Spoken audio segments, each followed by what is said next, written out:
Hi guys, welcome back to my next video. നമ്മളിന്നിവിടെ നോക്കാൻ പോകുന്നത് തങ്കളാൻ എന്ന് പറയുന്ന ചിയാൻ വിക്രമിന്റെ പുതിയ തമിഴ് സിനിമയെ കുറിച്ചിട്ടാണ്. പാരഞ്ജിത്താണ് സംവിധായകൻ. സോ അപ്പോൾ ഒബ്വിയസ്ലി നമുക്കറിയാം പാരഞ്ജിത്തിന് ഒരു പാറ്റേൺ ഉണ്ട്. ഒരു സിനിമയുടെ ആ ഒരു സ്റ്റോറി ടെല്ലിങ്ങിന് ഒരു പാറ്റേൺ ഉണ്ട്. ഒരു സ്ലോ പേസിൽ അദ്ദേഹത്തിന്റെ പൊളിറ്റിക്സ് കൃത്യമായിട്ട് സിനിമകളായിരിക്കും പൊതുവെ മിക്കവാറും ഉണ്ടാവാറ്. സോ ആ ഒരു സിനിമ ഇന്നാണ് കാണാൻ പറ്റിയത്. 2-3 ദിവസമായിട്ട് കുറച്ച് തിരക്കിലും കാര്യങ്ങളിലൊക്കെ പെട്ടിട്ട് ഇന്നാണത് കാണാൻ പറ്റിയത്. ഞാനും ഏട്ടനും കൂടിയാണ് പോയി കണ്ടത്. സോ അതിനെക്കുറിച്ചുള്ള വിശേഷങ്ങളാണ് ഈ ഒരു വീഡിയോയ്ക്കകത്ത് പറയുന്നത്. അപ്പോൾ എന്താണ് ഏട്ടൻ അത് കണ്ടപ്പോൾ തോന്നിയത്? എനിക്ക് കണ്ട സമയത്ത് എനിക്കതിൻ്റെ ടെക്നിക്കൽ വശങ്ങളൊക്കെ നീ സംസാരിച്ചാൽ മതി. പക്ഷേ എനിക്ക് അനുഭവിച്ചിട്ടുള്ള അല്ലെങ്കിൽ എൻ്റെ ചിന്തകൾ, പിന്നെ എനിക്ക് കുറച്ച് അത്യാവശ്യം ഇഷ്ടപ്പെട്ട കുറച്ച് സംഭവങ്ങൾ പറയാം. അപ്പോൾ അത് പറയുന്ന സമയത്ത് ഈ നമ്മൾ ആദ്യം തന്നെ പേരെഴുതി കാണിക്കുന്ന സംഭവത്തിൽ നിന്ന് തുടങ്ങുന്ന സമയത്ത് എനിക്കത് വല്ലാതെ അട്രാക്ട് ചെയ്തിട്ടുള്ളൊരു സംഭവമാണ്. കാരണം ഒരു ബ്ലാക്ക് ആൻഡ് ഗ്രേ ലെവലിൽ ഒരു ഗോൾഡിൻ്റെ ആ ഒരു ലൈനപ്പോട് കൂടി പേരുകൾ എഴുതിയിട്ട് വരുന്നതും പിന്നെ ഉടുക്കുകൊണ്ടുള്ളൊരു കലാപരിപാടിയായിട്ടാണ് അതിൻ്റെ മ്യൂസിക്കും കാര്യങ്ങളൊക്കെ വരുന്നത്. അത് ശ്രദ്ധിച്ചിട്ടുണ്ടെങ്കിൽ മനസ്സിലാവും. ഫുള്ള് ഗോൾഡ് മൈനിങ്ങിനെ കുറിച്ചിട്ടുള്ള ഒരു തീം, അതാണ് ആ ഒരു സംഭവത്തിനെ കൊണ്ട് ഉദ്ദേശിച്ചത്. ടൈറ്റിൽ കാർഡ് സൂപ്പർ ആയിട്ടുണ്ടായിരുന്നു. അപ്പൊ ആ ഉടുക്കൊണ്ടുള്ള കലാപരിപാടികളും ഒക്കെ ഭയങ്കരമായിട്ട് ഇഷ്ടപ്പെട്ടു. ആ മ്യൂസിക്കിന്റെ കാര്യമാണ് ഞാൻ പറഞ്ഞത് കേട്ടോ. ജി വി പ്രകാശ് ഭയങ്കരമായിട്ട് ഇഷ്ടപ്പെട്ടു. പിന്നെ പടത്തിനെ വെച്ചിട്ട് എനിക്ക് തോന്നിയത്, ഈ പാരഞ്ജിത്തിന്റെ പടമായതുകൊണ്ട് തന്നെ കഴിഞ്ഞ പടങ്ങളൊക്കെ വെച്ച് വരുമ്പോൾ ഒരു കുറച്ച് പൊളിറ്റിക്സും കുറച്ച് കാര്യങ്ങളും പുള്ളി പറയാൻ ഉദ്ദേശിക്കുന്ന കാര്യങ്ങളൊക്കെ ആ പടത്തിൽ ഇൻബിൽട്ട് ആയിരിക്കും. പക്ഷെ ഞാൻ അതിലേക്കും അങ്ങനെ പോകുന്നില്ല. പക്ഷേ ഈ എൻ്റെ ഒരു കാര്യത്തിൽ നോക്കുമ്പോൾ ഈ സമകാലീന സംഭവങ്ങൾ അല്ലെങ്കിൽ കാലങ്ങൾക്ക് അനുസരിച്ചിട്ടുള്ള സംഭവങ്ങൾ, ഇപ്പോൾ ശങ്കറിൻ്റെയൊക്കെ പടങ്ങളെടുത്താൽ നികുതി അടയ്ക്കണം നമ്മൾ എന്നുള്ളതാണ് പറയുന്നത്. അതേ സമയത്ത് ഈ പടത്തിൽ വേറൊരു രീതിയിൽ അതിലൊരു പോർഷനിൽ കാണിക്കുന്നുണ്ട്. ആ പോർഷനൊന്നും ഞാൻ പറയുന്നില്ല, ശ്രദ്ധിച്ചു കഴിഞ്ഞാൽ മനസ്സിലാവും. നികുതി അധികമായിട്ട് ചുമത്തുകയും നമ്മുടെ വരുമാനം കുറയുകയും ചെയ്യുക, അങ്ങനെയുള്ളൊരു അവസ്ഥ വരുമ്പോൾ വരുന്ന നമ്മുടെ ഒരു ബുദ്ധിമുട്ടുകളും ഈ പടത്തിൽ ചൂണ്ടിക്കാണിക്കുന്നുണ്ട്. അത് എനിക്ക് തോന്നുന്നു ഏകദേശം ഒരു ഇൻ്റർവെല്ലിൻ്റെ അടുത്തെത്തുമ്പോഴൊക്കെയാണ് ആ ഒരു സംഭവം കാണുന്നത്. അത് വല്ലാണ്ട് നമുക്ക് ടച്ച് ചെയ്തു. കാരണം നികുതി കൂട്ടിക്കൊണ്ടേയിരിക്കുക, നികുതി എല്ലാ തരത്തിലും കൂട്ടിക്കൊണ്ടിരിക്കുക. നമ്മുടെ വരുമാനം അതിനനുസരിച്ചിട്ട് വർദ്ധിക്കുന്നുണ്ടോ? ഇല്ല. ആ ഒരു ഇത്. പക്ഷെ അതിന് അങ്ങനെയുള്ള കാര്യങ്ങളാണ് പറഞ്ഞത്. പിന്നെ ത്രൂ ഔട്ട് എന്ന് പറഞ്ഞാൽ ഈ പടം എന്താണ് എന്നുള്ളത്, പടം തുടങ്ങി ഒരു 15 മിനിറ്റിന് ശേഷം ഇവൻ തങ്കലൻ കഥ പറയുന്നൊരു സംഭവമുണ്ട്. ആ ഒരു 10-20 മിനിറ്റ് അത് തന്നെയാണ് ആ പടം ഈ 2.5 മണിക്കൂറായിട്ട് വന്നുകൊണ്ടിരിക്കുന്നത്. എൻ്റെ കാര്യമാണ് ഞാൻ പറയുന്നത്, ബാക്കി നീ പറഞ്ഞോട്ടോ. അത് തന്നെയാണ് എൻ്റെ സെയിം സ്റ്റോറി ആയിട്ട് വരുന്നത്. ഒരു 3 ലെയറായിട്ട് പറയുന്നത്. ഫസ്റ്റ് ഹാഫ് എന്നെ സംബന്ധിച്ചിട്ട് പറയുമ്പോൾ എനിക്ക് ഭയങ്കരമായിട്ട് ഇഷ്ടപ്പെട്ടു. ഒരു രക്ഷയില്ല. ഫൈറ്റ് സീക്വൻസുകളൊക്കെ നന്നായിട്ടുണ്ട്, അതൊക്കെ പറയാതിരിക്കാൻ പറ്റത്തില്ല. പിന്നെ സെക്കൻഡ് സീക്വൻസ് മൊത്തത്തിൽ നന്നായിട്ടുണ്ട്. ഫസ്റ്റ് ഹാഫ് സെക്കൻഡ് ഹാഫ് എനിക്ക് ഇഷ്ടപ്പെട്ടു. അല്ല, ഞാൻ ഫൈറ്റ് സീക്വൻസ് എല്ലാം ഓക്കെ. പക്ഷെ എനിക്ക് സെക്കൻഡ് ഹാഫിലേക്ക് എത്തിയപ്പോൾ ഒരുപാട് വലിച്ചു നീട്ടിയ പോലത്തെ ഒരു ഫീല് വല്ലാണ്ട് അത് പറഞ്ഞപ്പോഴാണ്. അപ്പൊ ആദ്യത്തെ സെക്കൻഡ് ഹാഫ് അല്ല ഫസ്റ്റ് ഹാഫ് കഴിഞ്ഞിട്ടൊരു 20 മിനിറ്റ് തുടക്കം മുതൽ ഒരു 20 മിനിറ്റ് ഒരേ സെറ്റ് ഒരേ സീൻ തന്നെ ഇങ്ങനെ വലിച്ചു നീട്ടി റബ്ബർ ബാൻഡ് വലിച്ചു നീട്ടുന്ന രീതിയിലുള്ള ഒരു ഫീലായിരുന്നു എനിക്ക്. കുറച്ച് വലിപ്പിക്കലായോ ഇവര് തോന്നുന്നത് എന്താ വെച്ചാലേ, കുറച്ചും കൂടി നമ്മളെ അതിലേക്കൊന്ന് കണക്ട് ചെയ്യിക്കാൻ വേണ്ടിയിട്ട് കുറെ സംഭവങ്ങൾ ഇൻഡെപ്ത് ആയിട്ട് അങ്ങനെ അവരെ ഇറങ്ങാൻ നോക്കുക എന്നുള്ളൊരു സംഭവം. പക്ഷെ അത് ബോറായിട്ടാണ് എനിക്ക് പേഴ്സണലി ഫീൽ ചെയ്തത്. അങ്ങനെ തന്നെയാണ് വിചാരിക്കുന്നത്. അതെ, എനിക്ക് ഒരു സെക്കൻഡ് ഹാഫിൽ എനിക്ക് കുറച്ച് ഇനിയിപ്പോ നമ്മുടെ കാഴ്ചയുടെ കുഴപ്പമാണോ എന്നുള്ളത് എനിക്കറിയില്ല. ആക്ച്വലി 1 മണിക്കൂർ 10 മിനിറ്റ് ഉള്ളു പടം. പക്ഷെ അതില് അതാലോചിക്കുമ്പോ തന്നെ ആ ഒരു 20 മിനിറ്റ്, ആ 1 മണിക്കൂർ 10 മിനിറ്റിൽ 20 മിനിറ്റോളം ഒരേ സ്ഥലത്ത് നിന്നിട്ട് തന്നെ ചറ പറയുന്ന കുറെ കാര്യങ്ങൾ പറയുക എന്നുള്ളതല്ലാതെ ഒരു എന്താ പറയാ, ഒരു പടത്തില് മെയിൻ ആയിട്ട് ഇതാണ് അതിന്റെ ഒരു കാണാത്തവര് ഉണ്ടെങ്കിലും ഒന്ന് മനസ്സിലാക്കി വെച്ച് പോയാലും കുഴപ്പമൊന്നുമില്ല. കാരണം ഇത് കാണുമ്പോൾ നമുക്ക് കൂടുതലും അവരെന്താണ് ഉദ്ദേശിക്കുന്നത് എന്നുള്ളത് മനസ്സിലാക്കാനുണ്ട് എന്നുള്ളതാണ്. ഈ കോർ തീമായിട്ട് അല്ലെങ്കിൽ ഒരു തീമായിട്ട് എനിക്ക് തോന്നുന്ന ഒരു സംഭവം എന്താ വെച്ചാല്, സംഭവം ഇതാണ്: നമ്മൾ നികുതി അധികമായിട്ട് വരുന്നു, നമുക്കത് അത്രയും നമുക്ക് വരുമാനം വരുന്നില്ല. അതേപോലെ നമ്മുടെ ദാരിദ്ര്യം, പട്ടിണി, ഈ മനുഷ്യൻ ഈ യുഗങ്ങളായിട്ട് ഈ ദാരിദ്ര്യത്തിനോട് പൊരുതിക്കൊണ്ടിരിക്കുകയാണ് എന്നുള്ളതാണ് എനിക്ക് ചിന്തിക്കാൻ തോന്നിയത് ആ സിനിമ. അതായത് പല ലെയറുകളുണ്ട്. ഇപ്പോഴത്തെ വേർഷൻ പറയുമ്പോൾ ഏട്ടൻ പറയുന്ന രീതിക്ക് പറയാം, പണ്ടത്തെ വേർഷനിലാണ് പടം കാണിക്കുന്നത്. അതായത് ബി സി നൂറ്റാണ്ട് ആ കാലഘട്ടത്തിലാണ് ഈ പടം ചിത്രീകരിച്ചിട്ടുള്ളതൊക്കെ. സോ അതിൽ വരുമ്പോൾ കറക്റ്റ് പക്ക ദാരിദ്ര്യം, പട്ടിണി, അങ്ങനത്തെ വർക്കേഴ്സ് ഉണ്ടല്ലോ, പണ്ടത്തെ ജന്മിമാര്, അങ്ങനത്തെ ഒക്കെ സെറ്റപ്പിൽ വരുന്ന പാട്ടം, വർണ്ണവിവേചനങ്ങൾ, അതൊക്കെയാണ് ശരിക്കും. അത് ഈ പാരഞ്ജിത്തിന്റെ എല്ലാ പടം എടുത്തു നോക്കിയാലും അറിയാം ഈ ഒരു സംഭവങ്ങൾ തന്നെയായിരിക്കും മോസ്റ്റ്ലി കാണാൻ പറ്റുന്ന സാധനം. അത് കുറച്ചും കൂടിയും പഴയ കാലത്തിലേക്ക്, അതായത് ഇപ്പം നേരത്തെ പറഞ്ഞ BC ആ ഒരു നൂറ്റാണ്ട് കാലഘട്ടങ്ങളിലേക്കൊക്കെ വെച്ചിട്ട് കാണിക്കാൻ ശ്രമിച്ചിട്ടുണ്ട്. അത് നന്നായിട്ട് എനിക്ക് തോന്നി. ഈ വർണ്ണവിവേചനത്തിന്റെ കാര്യം പറയുമ്പോഴേ മറ്റേ ബ്രിട്ടീഷുകാർ കുറച്ചും കൂടി നമ്മുടെ ഇവിടെ ഉള്ളവരെക്കാൾ കുറച്ചും കൂടി ഭേദമായിരുന്നു എന്നുള്ളൊരു രീതിയിലാണ് കാണിക്കുന്നത്. കുറച്ച് സമയത്തേക്ക് അത് കാണിക്കുന്നുണ്ട്. അതും സാധാരണ നമ്മൾ ഇന്ത്യൻ സിനിമയിൽ കാണുന്ന ബ്രിട്ടീഷുകാരുടെ ആ ഒരു എന്താ പറയാ ക്രൂവൽ മെന്റാലിറ്റി മാത്രം കാണിക്കാതെ, മീൻസ് എന്താ പറയാ അല്ലേ, ലാസ്റ്റ് എത്തുമ്പോഴത്തേക്ക് മാത്രമാണ് കുറച്ചൊക്കെ മാറുന്നുള്ളൂ. അതൊക്കെ നല്ല രസമായിട്ട് എനിക്ക് തോന്നി. അതൊക്കെ ഒരു ഫ്രഷ്നെസ് ഫീൽ ചെയ്തിട്ടുണ്ടായിരുന്നു. ബ്രിട്ടീഷുകാര് ഈ വർക്കേഴ്സിന്റെ ഒപ്പം നിന്നിട്ട് കുറെ കാര്യങ്ങൾ ചെയ്യുന്നതൊക്കെ അതൊക്കെ ഒരു ഫ്രഷ് ഫീൽ. അടിമത്തത്തിൽ നിന്ന് മോചിപ്പിക്കാൻ വേണ്ടിയുള്ള ദ്രവ്യം കൊടുക്കുക അങ്ങനെയൊക്കെ പറയുന്നതൊക്കെ കുറച്ചൊക്കെ സ്പോയിലർ ആണ്, ക്ഷമിക്കുക. പടക്കം പൊട്ടണ പോലെ ഒരു ട്വിസ്റ്റ് ഒക്കെ വരുന്നുണ്ട്. എനിക്ക് അതൊക്കെ കണ്ടിട്ട് ആക്ച്വലി വലിയ സംഭവമായിട്ടും തോന്നിയൊന്നുമില്ല. പെട്ടെന്ന് ഇങ്ങനെ അതിൽ ആരതി എന്ന് പറഞ്ഞ പെണ്ണായിട്ട് മറ്റേ മാളവിക മോഹൻ, അത് ആക്ച്വലി എനിക്ക് അത് അറിയണ്ടായിരുന്നില്ല. പടം കണ്ടു കഴിഞ്ഞിട്ട് ഇറങ്ങി ഇങ്ങനെ തപ്പി നോക്കിയപ്പോഴാണ് അത് മാളവിക മോഹനാണ്. അതൊരു വെറൈറ്റി ഒരു ക്യാരക്ടറാണ്. ഈ അവൾ അലറുന്ന ചില സമയങ്ങളുണ്ടല്ലോ, അത് നമ്മുടെ പ്രീസ്റ്റ് എന്ന് പറഞ്ഞ പടത്തില് ഒരു ശബ്ദം ഉണ്ടാക്കുന്നുണ്ട്, ഒരു തരംഗം ഉണ്ടാക്കുന്നുണ്ട്, ഒരു മെഷീൻ വെച്ചിട്ട്. എനിക്ക് അതൊക്കെ ആയിട്ട് ഇങ്ങനെ ഒരു സംഭവം എന്താന്ന് വെച്ചാൽ അലറുന്ന സമയത്ത് നമ്മുടെ എന്താ പറയാ ഒരുപാട് ഒച്ചത്തിൽ അലറി കഴിഞ്ഞാൽ ആൾക്കാരൊക്കെ തെറിച്ചോടുന്ന രീതിക്കുള്ള അത്രയും പവർഫുൾ ആയിട്ടുള്ള ഒരു ക്യാരക്ടർ. വെറുതെ ഒന്ന് അലറിയാൽ മതി, എല്ലാവർക്കും മറ്റേ എന്താ പറയാ ഡെസിബിലൊക്കെ അടിച്ചു പോവുക എന്നൊക്കെ പറയുന്ന രീതിക്കുള്ള പരിപാടി കണക്കൊക്കെയാണ് ആ പുള്ളിക്കാരുടെ ക്യാരക്ടർ. ആക്ഷൻ സീക്വൻസും മാളവിക മോഹന്റെ സൂപ്പറായിരുന്നു. അതുപോലെ തന്നെ എടുത്തു പറയേണ്ട ഒരു സാധനമാണ് ചിയാന്റെ മേക്ക് ഓവറും പെർഫോമൻസും. ഒരു സീന് പോലും എവിടെയും എന്താ പറയുക പാളിപ്പോവാണ്ട് പൊളിച്ചടുക്കിയിട്ടുണ്ട് ആളും. പിന്നെ പറയണ്ട പാർവതിയുടെ കേസ്, പാർവതി ഒരു രക്ഷയില്ല. തമിഴിൽ എനിക്ക് തോന്നുന്നു ആദ്യമായിട്ടാണ് തമിഴിൽ പോകുന്നത് തോന്നുന്നു. ഒരു രക്ഷയില്ലാണ്ട് ചെയ്തു വെച്ചിട്ടുണ്ട്. ആ പണ്ടത്തെ എന്താ ലാംഗ്വേജ് ഒക്കെ ചെയ്ത് എടുത്തു വെച്ചിരിക്കുന്ന അവർ സംസാരിക്കുന്ന രീതിയൊക്കെ കണ്ടു കഴിഞ്ഞാൽ കറക്റ്റ് ഒരു തമിഴ് എന്താ പറയുക തമിഴ് പേഴ്സൺ സംസാരിക്കുന്ന പോലെ തന്നെയാണ് ഫീൽ ചെയ്യുന്നത്. ചിയാന്റെ ഒപ്പം കട്ടയ്ക്ക് പിടിച്ചുന്നുണ്ട് പാർവതി. അതുപോലെ തന്നെ ഇവരുടെ കോ ആക്ടേഴ്സ് ആയിട്ട് വന്നിട്ടുള്ള ഒരുപാട് ആൾക്കാരുണ്ട്. ഈവൻ പശുപതി അടക്കം. പശുപതിനെ എനിക്ക് ആദ്യം കണ്ടപ്പോൾ മനസ്സിലായും കൂടിയില്ല പശുപതിയാണെന്നുള്ളത്.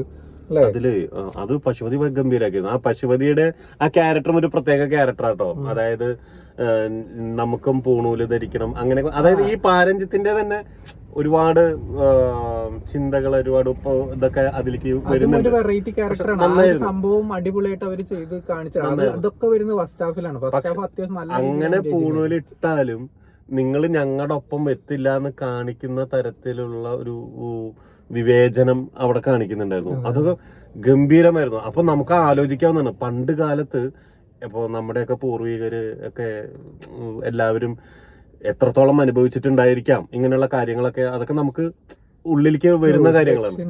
പിന്നെ രണ്ടാമത്തെ ഒരു കാര്യം എന്ന് പറഞ്ഞാൽ, ഒരു കാര്യം ഉറപ്പ് തരാം, കാണാത്തവര് തിയേറ്ററിൽ പോയി കാണണം എന്നുള്ള മാസ് ഡയലോഗ് നമ്മുടെ പ്രശാന്ത് പറയുന്നതായിരിക്കും. പക്ഷെ അതിനു മുമ്പ് ഞാൻ ഒരു കാര്യം ഉറപ്പ് പറയാം. നമ്മുടെ തലച്ചോറ് ചെളി പോലെ ആക്കിയിട്ട് കൈക്കോട്ടിട്ടിട്ട് ഇങ്ങനെ ഇട്ട് കിളക്കും. അതേപോലെ കടന്നിട്ട് നമ്മുടെ അങ്ങനെ നമുക്ക് എന്ത് വേണമെങ്കിലും ഇതിൽ ചിന്തിക്കാം. ഇതൊക്കെ ഞങ്ങളുടെ വ്യൂ പോയിന്റ്സ് ആണ് ഞങ്ങൾ പറയണത്. പക്ഷെ നിങ്ങൾ ഇത് കാണുമ്പോൾ നിങ്ങളുടേതായിട്ടുള്ള വ്യൂ പോയിന്റ്സ് വേറെ പലതായിരിക്കും. ഞാനിതിൽ ഫസ്റ്റ് ഹാഫ് കണ്ടു കഴിഞ്ഞാൽ സെക്കൻഡ് ഹാഫിലേക്കൊക്കെ എത്തുമ്പോഴത്തേക്ക് മാളവിക മോഹന്റെ ക്യാരക്ടർ ഞാൻ പറഞ്ഞു ആരതി അങ്ങനെയാണ് ആ ക്യാരക്ടറിന്റെ പേര്.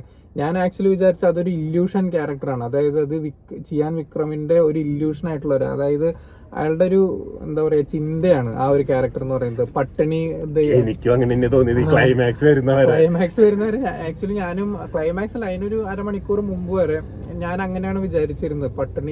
പട്ടിണിയെയും അതുപോലെ തന്നെ നമ്മുടെ ദാരിദ്ര്യത്തിനെയൊക്കെ ഒരു റെഫറൻസ് പോലെ കാണിച്ചിരിക്കുന്നതാണ് ആ ക്യാരക്ടർ എന്ന് വിചാരിച്ചു. അതിനെ കൊന്നു കഴിഞ്ഞു കഴിഞ്ഞാൽ പിന്നെ ഇവരുടെ പട്ടിണിയും ദാരിദ്ര്യമൊക്കെ മാറി എന്നുള്ളൊരു ചിന്താഗതി ഞാൻ അങ്ങനെ വിചാരിച്ചു.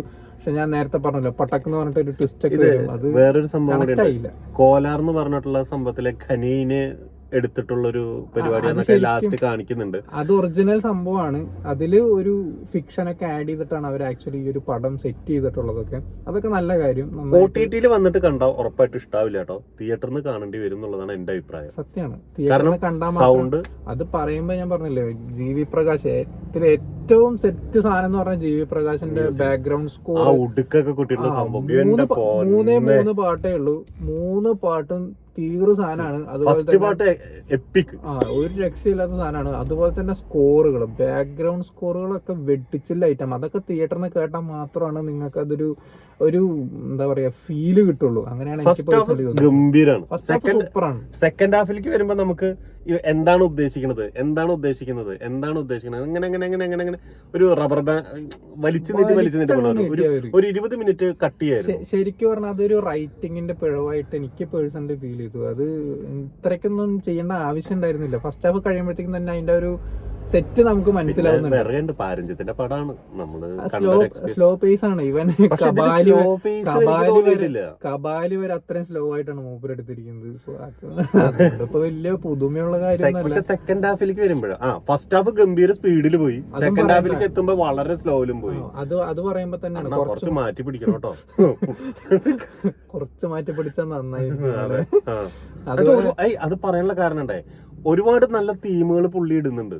അപ്പൊ അത് കുറച്ചും കൂടി ലിബറൽ ആയിട്ട്, അല്ലെങ്കിൽ കുറച്ചും കൂടി ഒരു നോർമൽ ഓഡിയൻസിന് പെട്ടെന്ന് കണക്ട് ചെയ്യാൻ ഭയങ്കര പാടായിരിക്കും അങ്ങേരുടെ പടങ്ങളൊക്കെ. അങ്ങേരെ ഉദ്ദേശം ഒരു ഇന്നർ ലെയേഴ്സ് ഒരുപാടുണ്ട്. ചിലപ്പോൾ 2-3 തവണ കണ്ടാലാണ് മനസ്സിലായത്. പക്ഷെ അതിനുള്ള ക്ഷമ എന്നെ സംബന്ധിച്ച് പേഴ്സണലി എനിക്കില്ല കേട്ടോ, ഉള്ള കാര്യം ഞാൻ പറയാലോ. പക്ഷെ എന്നാലും ഉള്ള കാര്യങ്ങളൊക്കെ വെച്ച് പറയുകയാണെന്നുണ്ടെങ്കിൽ എന്നെ സംബന്ധിച്ചിട്ട് വ്യക്തിപരമായിട്ട് എന്നെ സംബന്ധിച്ചിട്ട് ഒരു ആവറേജ് ഓക്കെ മാച്ചബിൾ ആണ്. ഫസ്റ്റ് ഹാഫ് കിടും, സെക്കൻഡ് ഹാഫ് ഇത് പിന്നെയും ഭേദമായിട്ട് നിന്നിട്ടുള്ള ഒരു സാധനം ഇതിന്റെ സിനിമോട്ടോഗ്രാഫി, വിഷ്വൽ ഫുള്ള് കാടാണ്. കാടിന്റെ ഉള്ളിലൊരു ഗോൾഡ് തപ്പി പോകുന്ന ഒരു സംഭവം, അതൊക്കെ കാണിച്ചിരിക്കുന്നത് ചിത്രീകരിച്ചിരിക്കുന്നത് സൂപ്പറായിരുന്നു. മഞ്ഞ കളറിലൊക്കെ എടുത്തുള്ളൊക്കെ ഗംഭീരമായിട്ട്. ഫസ്റ്റ് ഫൈറ്റിന് സീക്വൻസിൽ ലാസ്റ്റ് മഞ്ഞ കാണിക്കുന്ന ഒരു രക്ഷയില്ലാത്ത സംഭവമായിരുന്നു. സിനിമോട്ടോഗ്രാഫി അടിപൊളിയായിരുന്നു. അതുപോലെ VFX അത്യാവശ്യം നല്ല രീതിക്ക് തന്നെ അവരുടെ ഉള്ള ബഡ്ജറ്റിൽ അവർ നല്ല രീതിയിൽ ചെയ്തിട്ടുണ്ട്. എനിക്ക് തോന്നുന്നു തങ്കളാൻ റിലീസ് വൈകിയും കൊണ്ടിരുന്നത് എനിക്ക് തോന്നുന്നു ആ VFXന്റെ കാര്യങ്ങൾക്ക് വേണ്ടി അവർ ഒരുപാട് സമയം എടുത്തിട്ട് ചെയ്തിട്ടുള്ളത് കൊണ്ടായിരിക്കാം 2-3 വട്ടമൊക്കെ മാറ്റി റിലീസ് ഡേറ്റ് മാറ്റി കളിക്കുകയൊക്കെ ചെയ്തിട്ടുണ്ടായിരുന്നു. എന്നാലും പൂർണ്ണതയിലേക്ക് എത്തിയോ ചോദിച്ചു കഴിഞ്ഞാൽ എനിക്ക് അങ്ങനെ തോന്നിയിട്ടില്ല. കാരണം ആ ഒരു പുലിയുടെ കരിമ്പുലിയുടെ ഒരു സീക്വൻസ് ഒക്കെ വരുന്നുണ്ട്, നല്ല രസമായിരുന്നു ആ ആക്ഷൻ സീക്വൻസ് ഒക്കെ. പക്ഷെ ആ ഒരു CGIയുടെയും VFXനൊക്കെ പൂർണ്ണതയിലേക്ക് എത്തിയോ ചോദിച്ചാൽ എനിക്ക് അങ്ങനെ ഫീൽ ചെയ്തില്ല. പക്ഷെ എന്നാലും ഒരു 80% ഒക്കെ അത്യാവശ്യം നല്ല രീതിക്ക് തന്നെ അവർ വർക്ക്ഔട്ട് ചെയ്തിട്ടുണ്ടെയും പാമ്പിന്റെ ഒക്കെ ഭയങ്കരമായിട്ട് ഇഷ്ടപ്പെട്ടായിരുന്നു. അതൊക്കെ ആ ഒരു വിശപ്പിന്റെ കാര്യങ്ങളൊക്കെ അല്ലേ, വിശപ്പിന്റെ കാര്യങ്ങളൊക്കെ നമ്മള് പേടിക്കും. ശരിക്കും പേടിക്കുന്ന പറഞ്ഞാൽ അങ്ങനെയല്ല കേട്ടോ, നമ്മൾ ആ അവസ്ഥയെ കുറിച്ച് ആലോചിച്ച് പേടിക്കുന്നതാണ്, പടം കണ്ടോണ്ടിരിക്കുമ്പോ പേടിക്കുന്നല്ല ഞാൻ പറയാം. അത് മറ്റേ സീനിലില്ലേ, മറ്റേ കൽക്കി എന്ന് പറഞ്ഞ പടത്തില് മറ്റേ വില്ലൻ ഒരു ആപ്പിൾ ഇട്ട് കൊടുക്കുന്ന ഒരു ആ ഒരു സെറ്റപ്പ് പരിപാടിയൊക്കെയാണ് പിടിച്ചേക്കുന്നത്. നല്ല രസമായിരുന്നുണ്ടോ, നല്ല രീതിയിൽ കണക്ട് ആയി പെട്ടെന്ന്. ഒരു ഒറ്റ കാര്യം പറയാനുള്ളൂ, നിങ്ങൾ കാണുകയാണെങ്കിൽ തിയേറ്ററിൽ നിന്ന് കാണാം. നല്ല ഡോൾബി അറ്റ്മോസ്, നല്ല ബ്രൈറ്റ് ആയിട്ടുള്ള സ്ക്രീനിൽ കാണാൻ ശ്രമിക്കും. ഡാർക്ക് ലെവല് പൊളിറ്റിക്സും അത് ഇന്നത്തെ കാലഘട്ടത്തിലത്തെ കുറച്ച് കാണിക്കുന്നുണ്ട്. ഇന്നത്തെ കാലഘട്ടത്തിലെ കാണിക്കുന്നുണ്ട് എന്ന് പറഞ്ഞാൽ ഇന്നത്തെ കാലഘട്ടം കാണിക്കുന്നു എന്നുള്ളല്ല ഉദ്ദേശം. ഞാൻ നേരത്തെ പറഞ്ഞ ആ ഒരു പോയിന്റ്, നികുതിയുടെ കാര്യങ്ങളൊക്കെ പറഞ്ഞിട്ട് പഴയ വേർഷനിൽ കാണിക്കുന്നുണ്ട്. എനിക്ക് തോന്നുന്ന വെച്ചാൽ ഇത് തന്നെ യുഗങ്ങളായിട്ട് ഇങ്ങനത്തെ വേർഷൻസ് ഉണ്ട്. ബ്രിട്ടീഷുകാരാണെങ്കിലും പോർച്ചുഗീസുകാരാണെങ്കിലും നമ്മുടെ ഭരണഘടന നമ്മൾ ഭരിക്കുമ്പോഴാണെങ്കിലും ഒക്കെ കാണിക്കുന്നുണ്ടെന്ന് ആയിരിക്കാം. ആരും ചീത്ത വിളിക്കരുത്, എനിക്ക് തോന്നിയ കാര്യമാണ്. എനിക്കത് തോന്നിയിരുന്നത് കാലാകാലങ്ങളായിട്ട് നടന്നുകൊണ്ടിരിക്കുന്ന സാധനം. ആ ഒരു സംഭവം പണ്ടത്തെ കാലത്തെ വെച്ച് സെറ്റ് ചെയ്തിട്ടുള്ള ഒരു സിനിമയായിട്ടാണ് എനിക്കും പേഴ്സണലി തോന്നിയിട്ടുള്ളത്. വിക്രമിന് വേണ്ടിയൊക്കെ ഒന്നും കൂടി ഒന്ന് കണ്ടിരിക്കാൻ വേണമെന്നുണ്ടെങ്കിൽ വിക്രമിന് വേണ്ടിയിട്ട് എന്തായാലും ഒരു തവണയും കൂടി കാണാം. അത് പറയുമ്പോൾ തന്നെ പാർവതിയുടെയും പെർഫോമൻസ് പറയണ്ടോ, ആ പുള്ളിക്കാരും സൂപ്പറായിട്ട് ചെയ്തിട്ടുണ്ട്. പക്ഷെ ഇത് പോരാ, ചെയ്യാൻ വിക്രമിന്റെ കയ്യിൽ നിന്ന് ഇതൊന്നല്ല. ഇപ്പൊ നേരത്തെ പ്രസ് മീറ്റിലിരുന്ന് പറയുന്നുണ്ടായിരുന്നു കോബ്ര പൊട്ടിയിൽ ഭയങ്കര വിഷമമുണ്ട്, അത് ഭയങ്കര എഫേർട്ട് എടുത്തിട്ട് ചെയ്തിട്ടുള്ള പടമാണെന്നുള്ളത്. പക്ഷെ സ്ക്രിപ്റ്റ് സെലക്ഷൻ ഒന്നും കൂടിയും പവറാക്കി കഴിഞ്ഞാൽ വിക്രമിന് ഇനിയും അടിപൊളി സിനിമകൾ കിട്ടും. ഇങ്ങനെ എന്താ പറയുക, പരീക്ഷണ ചിത്രങ്ങൾക്ക് പുറമെ പോകുമ്പോൾ എന്താ വെച്ച് കഴിഞ്ഞാൽ നമ്മൾ എക്സ്പെക്ട് ചെയ്യുന്ന സാധനങ്ങൾ കിട്ടുന്നില്ല. കാരണം ഒരു മാസ് എന്റർടൈനർ ആണ്. അന്യനൊക്കെ എടുത്തിട്ടുള്ള എനിക്കൊരു ചെറിയൊരു അഭിപ്രായ വ്യത്യാസം ഉണ്ട് കേട്ടോ. പരീക്ഷണ ചിത്രങ്ങൾ എടുത്തോട്ടെ, പക്ഷെ അതിന്റെ കൂടെ തന്നെ കുറച്ചൊരു എന്റർടൈൻമെന്റ് മൂവിയും കൂടി പരിഗണിച്ചാൽ.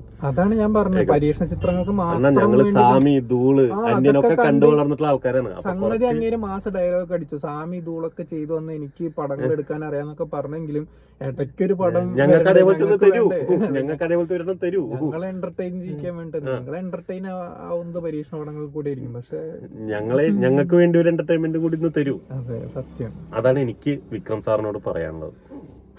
അപ്പൊ എന്തായാലും തങ്കളാനെ കുറിച്ചുള്ള വിശേഷങ്ങൾ ഇങ്ങനെയൊക്കെയാണ്. എന്തായാലും നിങ്ങൾ കാണാത്തവരുണ്ടെങ്കിൽ, ഇനിയും കാണാത്തവരുണ്ടെങ്കിൽ എന്തായാലും തിയേറ്ററിൽ തന്നെ പോയി കാണാൻ ശ്രമിക്കാം. എന്നെ സംബന്ധിച്ച് ഇതൊരു തിയേറ്റർ സ്റ്റഫ് തന്നെയാണ്.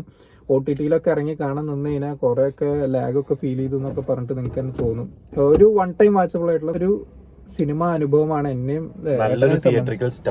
അതെ, അങ്ങനെ വേണം പറയാൻ. നിങ്ങൾ ഈ ഒരു സിനിമ കണ്ടിട്ടുള്ളവരാണെങ്കിൽ എന്താണ് നിങ്ങളുടെ അഭിപ്രായം എന്നുള്ളത് താഴെ കമന്റ് ബോക്സിൽ രേഖപ്പെടുത്തുക. സോ വീഡിയോ ഇഷ്ടപ്പെട്ടെന്നിരുന്നു, ഇഷ്ടപ്പെട്ട like, share, comment, channel subscribe ചെയ്യുന്നവർ മറക്കാതിരിക്കാം. See you in the next video guys.